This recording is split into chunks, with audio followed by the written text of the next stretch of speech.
Assalamualaikum warahmatullahi wabarakatuh. Perkenalkan, nama saya Muhammad Quais Atik dari UIN Sunan Kudus. Pada video kali ini, saya akan memperlihatkan bagaimana sih proses praktek mengajar. Intinya ada 3 kok. 1 pembukaan, kegiatan inti, lalu adalah terakhir refleksi atau evaluasi dari pertemuan yang kita pelajari.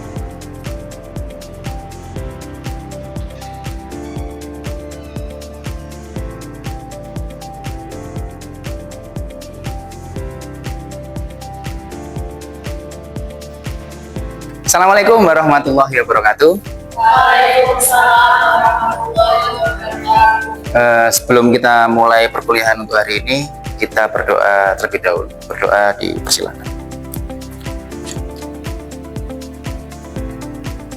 Berdoa selesai. Bagaimana kabarnya? Baik. Ya, ini pertemuan yang keempat. Kita kemarin sudah bertemu di pertemuan ketiga. Kita membahas tentang konsep MSDM. Sebelum ke sana, tolong absen dulu di Vklas. Silakan absen di Vklas. Saya tunggu 1 menit. Oke. Hari ini kita melanjutkan materi kita yang sebelumnya, yaitu di pertemuan sebelumnya kita sudah membahas tentang konsep MSDM seperti apa, lalu trennya seperti apa. Hari ini kita akan membahas terkait dengan cultural context in human resource management, spesifik di internasional. Nah, nanti kalian akan saya berikan sebuah video materi, nanti kalian bisa ngelihat dan tolong sampaikan pendapat kalian kira-kira setelah melihat dan mendengar video itu, kira-kira apa yang bisa kalian tangkap. Oke? Yang pertama, video tadi memperlihatkan adalah bagaimana dosen itu membuka, ada salam, lalu nanya kabar, absen, lalu membahas materi sebelumnya dan materi yang akan kita pelajari selanjutnya.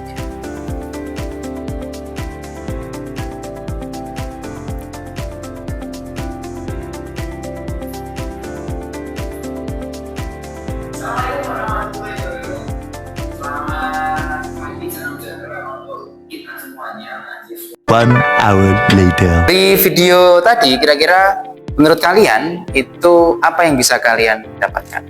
Jadi pendapat saya terkait video yang telah Bapak sampaikan, yaitu adanya perbedaan budaya seperti budaya otoriter dan demokratis, yang dimana dalam budaya otoriter itu dalam pengambilan keputusan, jadi otoriter itu diambil oleh salah satu orang atau kelompok kecil tanpa partisipasi aktif dari anggota lain. Sedangkan kalau dari demokratis itu pengambilan keputusan yang melalui proses diskusi dan partisipasi aktif dari semua anggota. Terima kasih Mbak Zahra sudah menyampaikan pendapatnya. Ada lagi yang mau menyampaikan? Ya, silakan Mbak Yuyun. Oh, ternyata beda ya Pak. Kalau kita bekerja di lokal dan luar negeri itu perbedaannya ada di budayanya. Maka dari itu kalau kita bekerja di sana maka kita harus benar-benar beradaptasi dengan budaya di luar negeri tersebut. Setelah tadi kalian melihat video dengan materi terkait dengan pengelolaan SDM secara internasional dengan konteks budaya, kali ini kita akan masuk di namanya game turnamen. Ya, lebih sederhananya adalah kuis. Nanti ada beberapa pertanyaan, nanti yang bisa menjawab silakan angkat tangan dan nanti akan mendapatkan skor dan nanti kita akan rangkum yang terbaik akan mendapatkan reward. Oke, nanti akan saya buka 1, nanti silakan angkat tangan dan akan saya tunjuk siapa yang akan bisa menjawab. Karena ini tanggal 28, kita mulai dari angka 7 saja.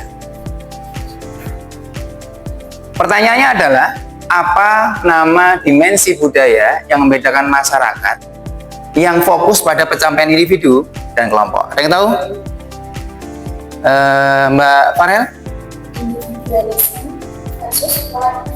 Betul sekali. Hosted menjelaskan ada 2 terkait dengan individu dan kelompok, yaitu individualisme dan kolektivisme.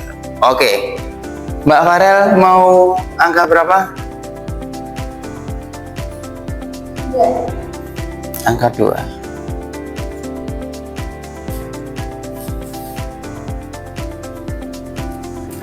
Oke, siapa tokoh yang mengembangkan teori dimensi budaya yang sering digunakan dalam manajemen sumber daya insani? Mbak Zahra? Kurt Hofstede. Oke, tepat sekali. Itu adalah tokoh yang biasanya memang bahas budaya. Selanjutnya adalah kita setelah tadi membahas tentang kuis dan kalian sudah menjawab dan sangat baik sekali. Kali ini kita akan membahas case study. Nanti akan saya share ke grup untuk supaya kalian bisa memilih dan kira-kira analisisnya seperti apa. Gitu ya. Sudah saya share ke grup WhatsApp kalian dan itu ada 6 case study. Kalian bisa milih salah satu atau nanti kita urut aja deh 1 sampai 6. Itu berarti yang pertama itu nanti ada individual, ada long, ada maskulin, ada uncertainty, ada power distance. Dan nanti kalian kira-kira menurut kalian itu pendapat kalian tentang case study itu seperti apa.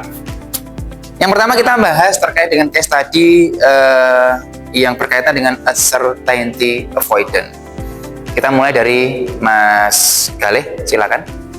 Jadi menurut saya, Peter Hansen salah paham karena ia menganggap bahwa cara kerja dan nilai-nilai di Jerman bisa langsung diterapkan di Amerika Serikat. Ia percaya bahwa memberi pelatihan dan rencana karir jangka panjang akan membuat karyawan setia pada perusahaan, seperti yang biasa terjadi di Jerman.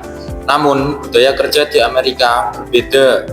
Oke, tepat sekali Mas Galih tadi berkaitan dengan uncertainty avoidance. Memang ya perlu kita bahwasanya mementingkan antara ketidakpastian dan kepastian ketika kita bekerja di luar negeri. Selanjutnya terkait dengan power distance, silakan Mbak Anissa.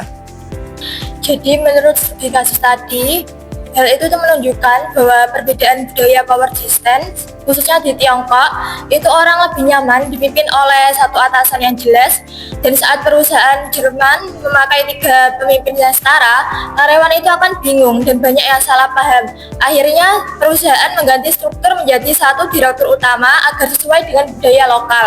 Sedangkan situasi tersebut itu hampir mirip dengan di Indonesia, yang juga lebih cocok dengan gaya kepemimpinan yang tunggal. Namun dari sisi budaya, perusahaan juga perlu memahami bagaimana cara kerja dan komunikasi di suatu tempat yang baru. Yang kedua adalah kegiatan inti nih.